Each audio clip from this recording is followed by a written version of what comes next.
Good morning student.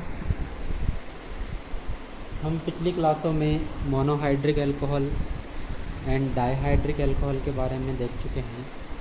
आज हम बात करते हैं ट्राईहाइड्रिक अल्कोहल, जिनको जनरली ग्लिसरॉल के नाम से जाना जाता है, या जो इनका सिंपलेस्ट कंपाउंड है वो दिख रहा है सामने, प्रोपेन 1,2,3 ट्राईहोल। इसी प्रोपेन 1,2,3 ट्राईहोल को ग्लिसरॉल या ग्लिसरीन कहते हैं। ग्लिसरॉल कंबाइंड स्टेज में ग्लिसरॉल के एस्टर की फॉर्म में पाया जाता है। ये वनस्पति तेलों और वसाओं में पाया जाता है, इनका मुख्य घटक होता है।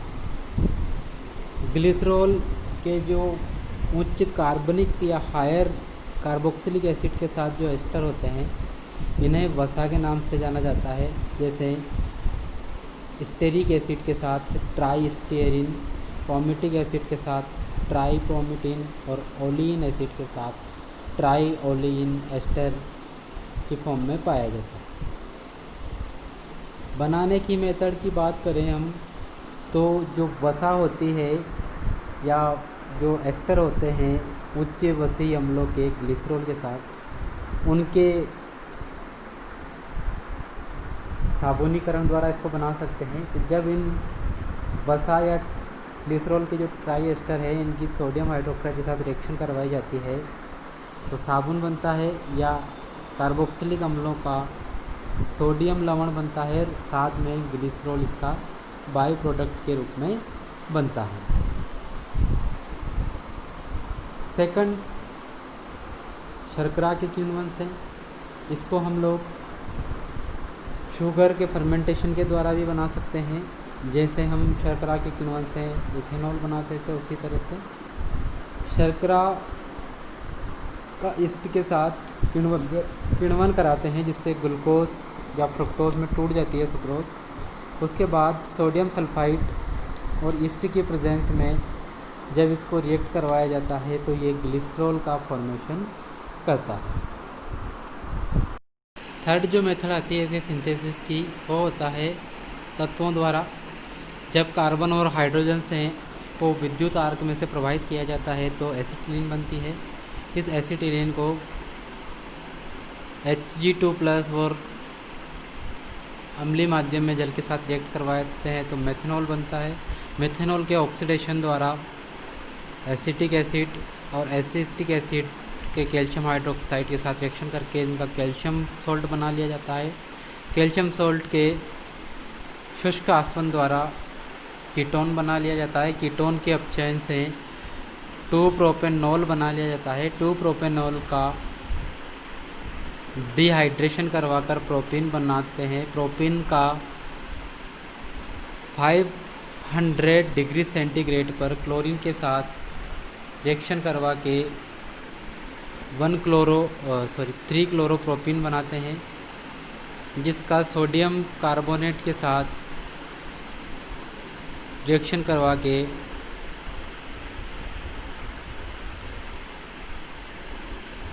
प्रोपीन ऑल बनाते हैं। प्रोपीन ऑल की रिएक्शन HOCl के साथ करवा के इंटरमीडिएट बनाते हैं, और जिसका लास्ट में प्रतिस्थापन करवा के क्लोरो कंपाउंड का ग्लिसरॉल बनाते हैं। तो इस तरह से कार्बन और हाइड्रोजन से स्टार्ट करके हम डायरेक्टली ग्लिसरॉल बना सकते हैं। भौतिक गुण की इसके बात करें तो ग्लिसरॉल एक रंगहीन और गाढ़ा पदार्थ होता है। स्वाद में हल्का मीठा होता है। इसका क्वथनांक 290 डिग्री सेंटीग्रेड होता है। यह विघटित हो जाता है 290 डिग्री सेंटीग्रेड से ऊपर ताप पर। जल एवं इथेनॉल में पूर्णतः सोल्यूबल है। इसमें हाइड्रोक्सिल समूह की संख्या 3 होने के कारण इसमें अंतरा आणविक हाइड्रोजन बंध बनाते हैं, जिससे ये गाढ़ा होता है। यह कार्बनिक विलायकों जैसे ईथर, बेंजीन, क्लोरोफॉर्म में अविलय है। जल से ये भारी होता है। केमिकल प्रॉपर्टी की बात करें तो सोडियम के साथ अभिक्रिया में ये अम्लीय प्रकृति शो करता है और सोडियम के साथ रिएक्शन करके हाइड्रोजन गैस निकालता है। और इस तरह मोनोसोडियम ग्लिसरेट और डाइसोडियम ग्लिसरेट लवण बनाता है। हाइड्रोक्लोरिक अम्ल के साथ जब 110 डिग्री सेंटीग्रेड ताप पर रिएक्शन करवाई जाती है तो मोनोक्लोरो ग्लिसरॉल या ग्लिसरॉल अल्फा क्लोरोहाइड्रिन बनता है, या ग्लिसरॉल बीटा क्लोरोहाइड्रिन, दोनों प्रोडक्ट बनते हैं। और जब HCl अधिक में ले लिया जाता है और 100 डिग्री सेंटीग्रेड टेम्परेचर पर रिएक्शन करवाई जाती है तो बाई क्लोरोग्लिसरॉल बनते हैं। हाइड्रोआयोडिक अम्ल के साथ रिएक्शन, जब HI के साथ ग्लिसरॉल की रिएक्शन करवाई जाती है तो HI तीनों हाइड्रोक्सिल समूह को प्रतिस्थापित करके ट्राई आयोडो या प्रोपेन 1,2,3 टाई आयोडाइड बनाता है। ये ट्राई आयोडाइड आयोडीन का निष्कासन करके एलिल आयोडाइड बनाता है। जब HI की रिएक्शन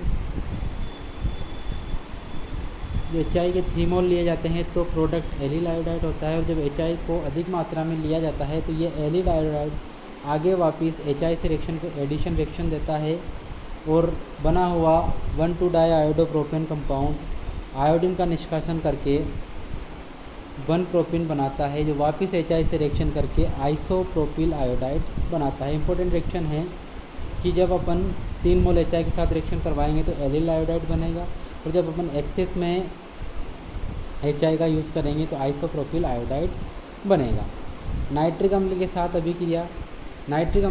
अभिक्रिया करके ग्लिसरॉल ट्राई नाइट्रेट देता है। ये ग्लिसरॉल ट्राई नाइट्रेट एक विस्फोटक पदार्थ होता है, इसे डायनामाइट के निर्माण में प्रयुक्त किया जाता है।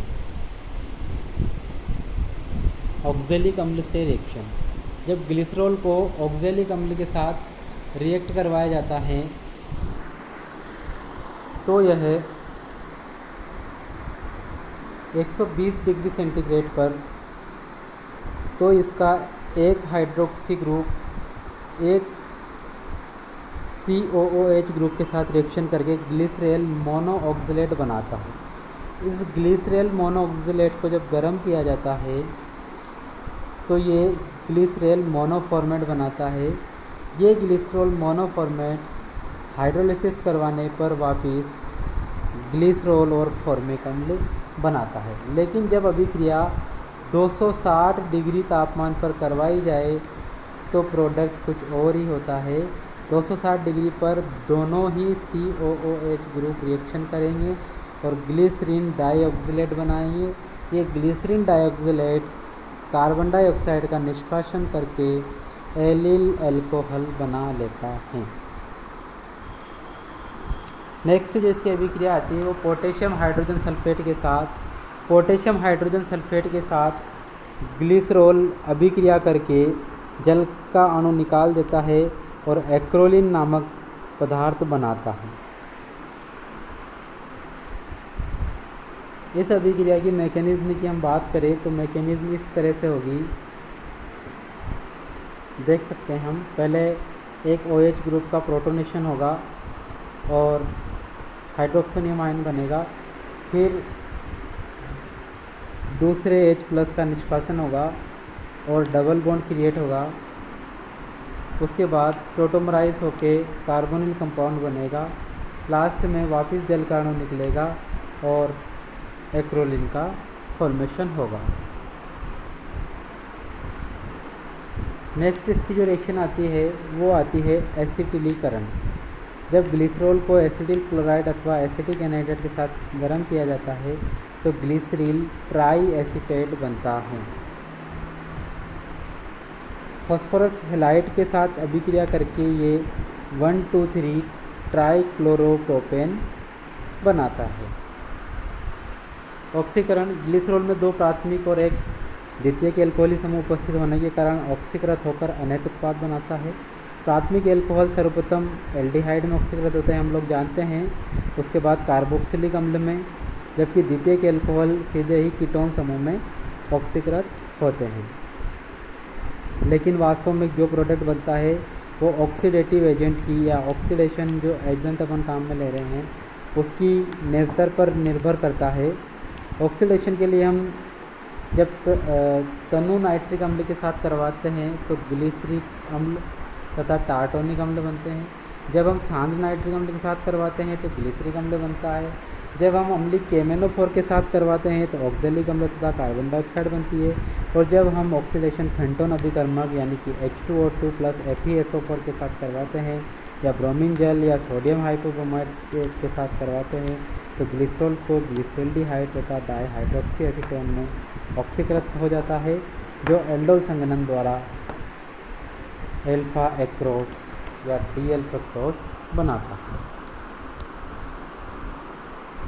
देख सकते हैं हम विभिन्न प्रकार के रेजेंटों पर इसकी ऑक्सीडेशन की स्टेप। जब रिएक्शन